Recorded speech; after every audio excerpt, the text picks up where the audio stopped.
Previously on Wild Billz.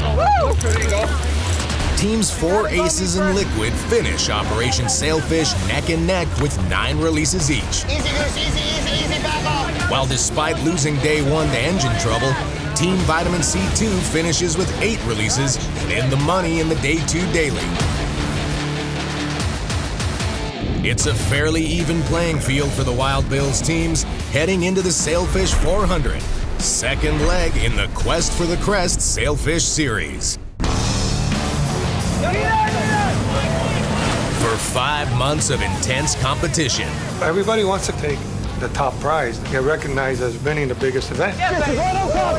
Through 4 hard-fought, high-stakes tournaments. We're going to work hard at it and do whatever it takes to get the bites. The world's best sail fishing teams put it all on the line once again in their quest to get tight with the fastest fish in the sea, the iconic, acrobatic Atlantic sailfish. Every time I see one come up on a kite bait, it just, I can't help it. I love it. At stake, a multi-million-dollar purse, the coveted burgundy jacket. We will be putting on that jacket at the end of the season. And title of #1 sailfishing team in the world. Only one team will reign victorious in the prestigious Quest for the Crest Sailfish Series. The rematch of Teams Liquid, 4 Aces, and Vitamin C2. Wild Billz. Wild Billz, presented by Bass Pro Shops.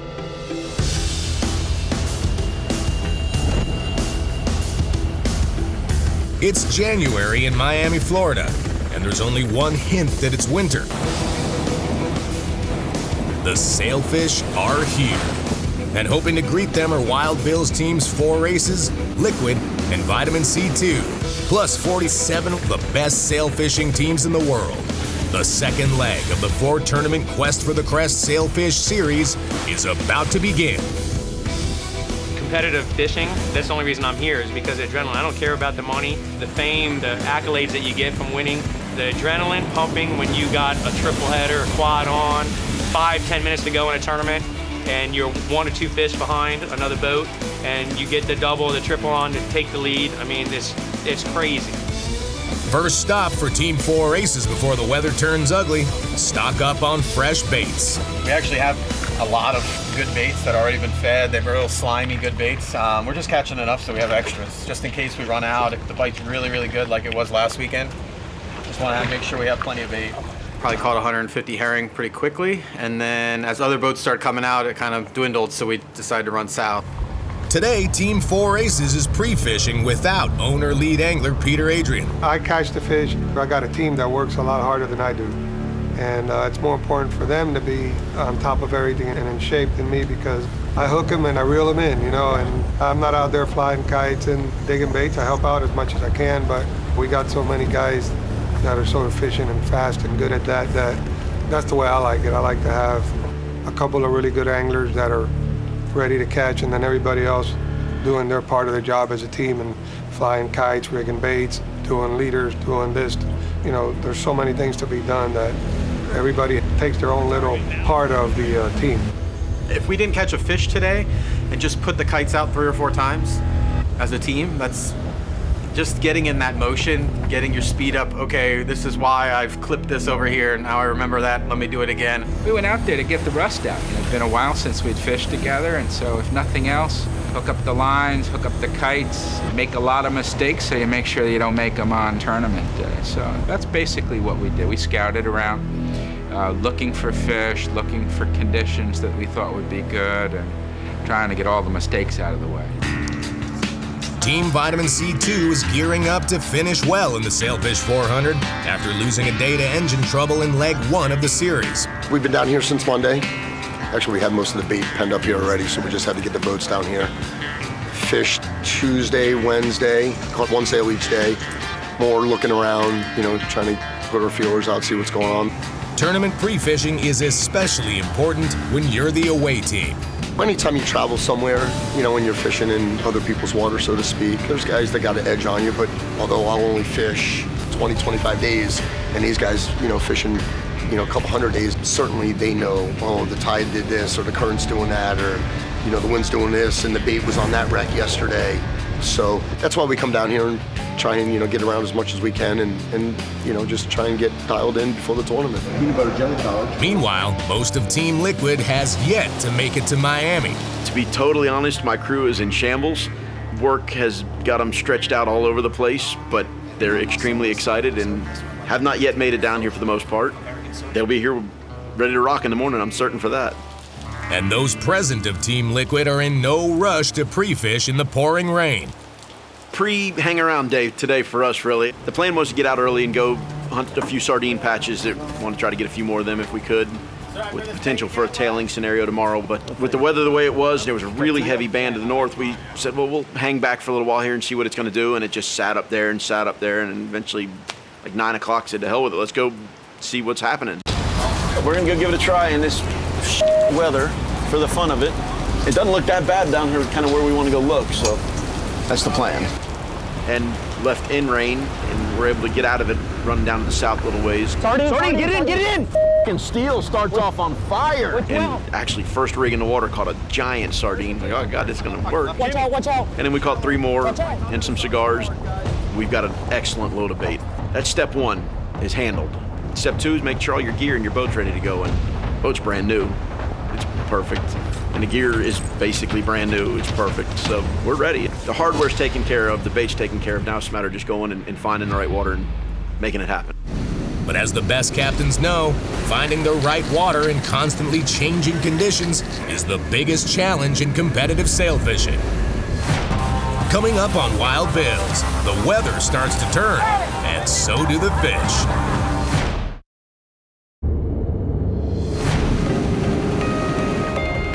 Nope, there it goes. This Sailfish 400 pre-fishing day is starting to get rainy and miserable. Ooh, it got a little colder too. Damn. So Team 4 Aces makes their way to Pacific Reef, near the southern boundary of tomorrow's tournament. Pacific looks really, really good right now. There's nice blue water pushed in against green, like milky water. Just a really nice edge. It looks good. There's the most current right there. We're probably doing 3 miles an hour to the north. It's active. If we had to pick a spot just off of the current conditions, that's where we would fish. Oh, you're on the short too? You're on the short? That being said, we didn't catch any fish down there except for a few small dolphins. They're dolphins. Look at all the dolphins. Look at all the dolphins. Look at them all. We found some cleaner water down there. We saw some flyers and stuff getting up, and we caught some dolphin. I think we had like 4 or 5 dolphin on a day. We boated 2 or 3 of them. There's a good like 10 of them off the side now. We just kind of was looking at the water, kind of was looking at the tide and the northward current of it. So we did what we needed to do. I'll fillet them. I need them. Yeah, I need them. I owe so many people fish. Fish tacos. Christian's gonna make fish tacos tonight for us. I wouldn't. Everything's gonna change tomorrow after this front pushes through, and right now we got south wind. Tomorrow's gonna be north wind, so everything's gonna change. It's a good thing that we found just some nice edges and stuff. We know that there's some nice water down here. Team Liquid finally heads offshore from Miami and hits the deep. There we go. Went ahead and ran off to the south to see if, really more than anything, what the water conditions were like. See, there's one out of the water right there. Looking at the conditions, looking at the current, looking, life around us. There's a lot of flyers pushing up around here. It's a lot of activity. It's gonna hopefully happen here in just a minute or so. Yep, there he is. There's a mahi on the left short. Fortunately, Art is one of the best, if not the best, at spotting floppers, and we're seeing pushes, what we call a push, ballyhoo, flying fish coming out of the water. Well, we know what's under there most of the time. Oh, he did. The tail was sticking out like 2 inches. The best water feature I saw all day was out 300 feet of water, which down here I really don't like to fish that deep too often. Figured we'd give it a peek, and immediately there were some nice mahis up on top. Caught one of them and left the rest of them go and put the kites up to absolutely no avail. Expected to some degree, but saw a boat catch one inside of us there, just south of Fowley while we were out there in the deep. Oh, there you go! The fish is jumping right on their bow. Right there you go! Right across them. I'm gonna run across in front of it. Changing tides are pushing up the mahis. Hopefully the sails will be next. Yes. Up next on Wild Billz. The truth about crummy weather and sailfish. Right there, see him?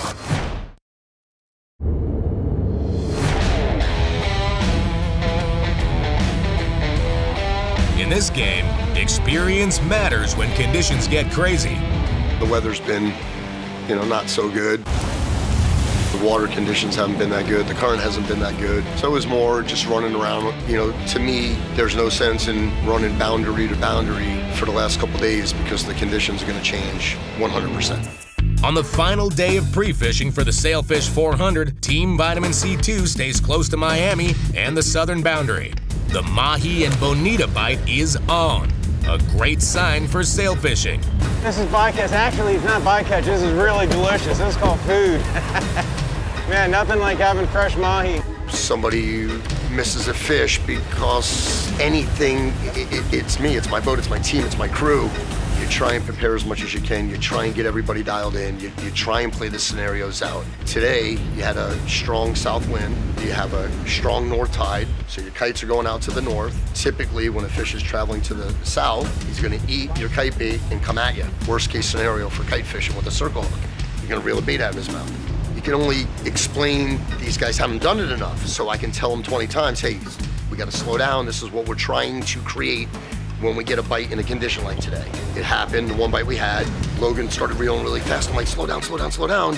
You want that belly of line to fall in the water and create pressure behind that fish. Nice. So when he's coming at us, you're not pulling from his mouth. There's actually a belly in the line, and it essentially hooks the fish from behind, in theory. So he started reeling, then he slowed down, and everything went perfect. They cleared everything went perfect, we caught the fish. Oh, yeah! That's what I'm talking about! Yeah! Looks like this guy's getting fired up for the tournament. That's a pretty fish. Yeah, it is. Dude, those were good jumps right there. Oh, Bill Mark! Ready to call it a day, Team 4 Aces makes their way north to within spitting distance from the other two Wild Billz teams. When we got about to Fowey light, we started seeing a few boats catching fish. So we set up there, played around for a little while, caught a few more dolphin, and then had a free jumping sailfish come right next to us. Moved the boat a little bit, cast the spinner. Well, we just saw a flopper right off the side, but he was scooting to the front of the bow. The fish is jumping right on her bow. So we just picked up the lines, ran forward to see if we could reposition ourselves in front of him. There you go. We're definitely heading to the south. To chase a free jumping sailfish, or flopper, the anglers pick up and fly the kite baits to move, or cast a flat line based on the wind and direction the fish was flopping. Flopper came up about 50 yards out to the side of the boat. I had a goggle eye bridled up in the front live well all day. 4 hours that goggle eye was bridled up. I ran up front, pulled him out of the well, casted him out. Wasn't maybe 7 seconds. The fish was on it, dumping. It started jumping and we got it. So it was good. It was nice to end the day with a sailfish and everything went perfect. The release went perfect. So we ended the day on a high note. We were happy. I thought it was a kingfish bite because he went straight down, came tight, and then the sailfish jumped on the front of the bow and we got it. So if we can do that like maybe 10 times tomorrow, we'll be in good shape, I think. It's very important to work out the kinks pre-fishing, especially. We don't fish together all the time. I'm new to the team and trying to gel with everybody and what they're very good at and what I'm very good at.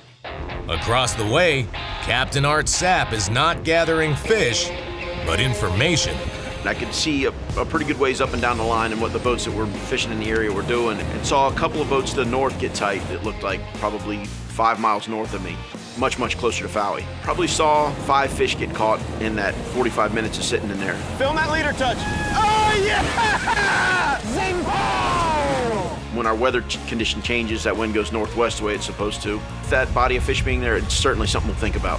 In my opinion, not catching anything is just as good an info as if you go out and you wear them out. Seeing what the current is doing, the conditions, because there's other aspects of it that you're looking for that are conducive of good fishing. Tomorrow, we'll be fishing on what is the most ideal condition. So I don't really take what I would see today and say, oh, well, tomorrow the fishing's gonna be horrible. I personally think that the fishing's gonna get good tomorrow. I wouldn't be surprised if, someone catches in the mid-teens, upper teens. And Captain Tim Maddock is feeling good about his mostly millennial crew. It's tough. I like it because you can try and teach them, your way. It's hard to teach old dog new tricks. You like the ambition, the kid's trying to learn. As far as angling goes, they've come 100-fold in the last year. Knock on wood, not missing many fish. I mean, we've been on point with our bites. Their issues are going to be, they've never seen tailing conditions. If they tail, they're all going to want everybody grab a rod and start throwing rods. And it's just not the way it goes. They've never done it before. So you can't, we've been doing it for a long time. A couple of us on the boat, you get frustrated, you want to snap, and I do, you guys see it. But there's something to be said for you're not finding 7 guys that are married with jobs and careers that can take off for a week and come down here and do this. And that's the only way I know how to do it. Today was a good run. We only caught 1, but everybody was there and everything went really smooth. Tomorrow's another day, and word on the wave says it won't be anything like today. Coming up on Wild Billz, time to rev up for the Sailfish 400.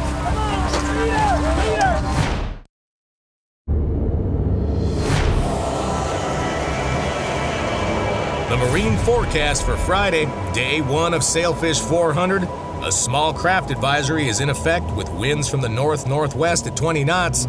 Cloudy with temperatures falling to the low 50s, seas 4 to 6 feet. We saw good conditions, although the fish weren't there today. We know that if the wind were going to turn around, if a cold front came through, you'd say, if I were a fish, this is where I'm going to be tomorrow. So I think we've got some pretty good guesses as to where, if the fish turn on tomorrow, where it'll be, and so we'll put ourselves in the right place. Weather tomorrow is supposed to be a lot nicer than today. I think the rain's supposed to go. I think it's going to get colder. The wind's going to shift a little to the north, northeast. Let's see, weatherman calls it. God makes it happen. We'll see what happens. We had really, really, really strong north tide today. It builds everything up. Everything starts fighting each other. Sailfish are trying to get a free ride. They start tailing. If it all comes together, it could get good. The last couple times the conditions were like that, somebody caught 21 one day and 31 one day, this year. So 21 just being a week ago. We have a very, very strong north tide right now, which is spectacular. The water isn't perfect. It's kind of got an emerald green look to it. It's very clean, which is a plus.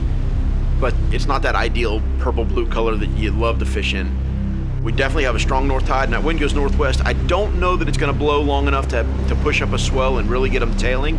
I think the fish will be on top. The only drawback we've got is it's supposed to be really overcast. So, like I always say, I'm very, very visual in what I do. I like to hunt fish. Clouds hurt that a little bit. They actually have to break the surface. I can't see them 15, 20 feet down when it's really cloudy.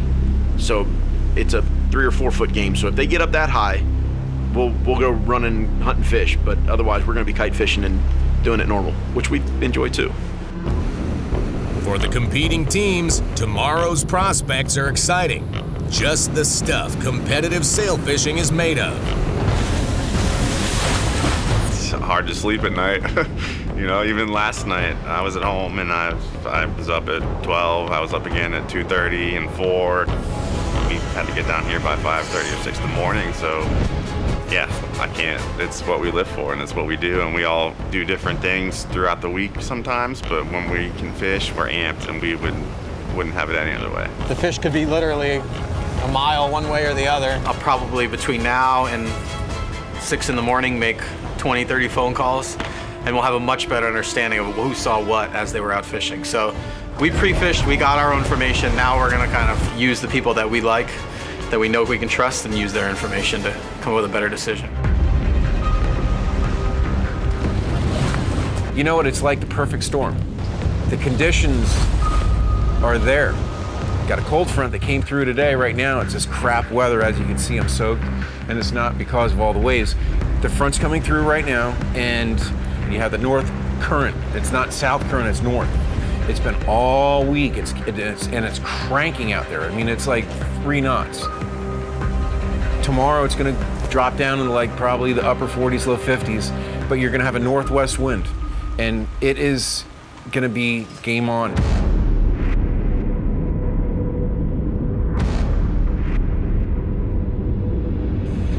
I think it's going to be on fire. You need to get into the fish, get into them early, and put some numbers on the board very, very early. And if you don't, and you hear it's getting off, like I said, you pick it up and you run right to where they are. But you can't hesitate. You got a morning bite, you got an afternoon bite, and you can't be out of that bite. You need to be into it. If you made the right decision, Yeah, you're blessed. If you haven't, you need to adjust. Just knowing that the conditions are going to be really good tomorrow, I'd be very surprised if 3 or 4 boats are not in double digits. Hopefully we're one of them. Knowing that we're going to have that kind of bite and those conditions tomorrow get us pretty darn excited, get us fired up. I mean, every time we see them lit up, all blue and purple in the spread, you know, it gets your heart pounding every time. I don't care how many sailfish you've seen. It gets you excited every time. If it continues with this tide, with the northwest, it's going to stack it up, and hopefully they're going to tail. I mean, that's what we want. We want that opportunity. I mean, we're joking around. If they start tailing or something like that, you're going to see high double digits. Plan for tomorrow is to go out there and catch at least 20, 25 sailfish. Take a big lead, not a small lead, a big lead, by like 10:30 in the morning. That's pretty much the plan. You know, that's a Peter plan. But we'll see what happens. You know, we didn't catch anything today, but it's, you know, it is what it is. It's. Guys were worried, you know, we didn't catch anything on pre-fish day. Keep a rat's ass. I saw what I saw. Great. We didn't catch anything on a day that didn't matter. That's perfect. Tomorrow we're going to catch something. Tomorrow we're going to catch a bunch of somethings. Next week on Wild Billz, ladies and gentlemen, start your engines. If the fishing is going to be anything like we think, there's a possibility that a boat is going to set a record for the most releases caught in any sailfish tournament in South Florida. The Sailfish 400, leg 2 of the 4-tournament Quest for the Crest Sailfish Series is on.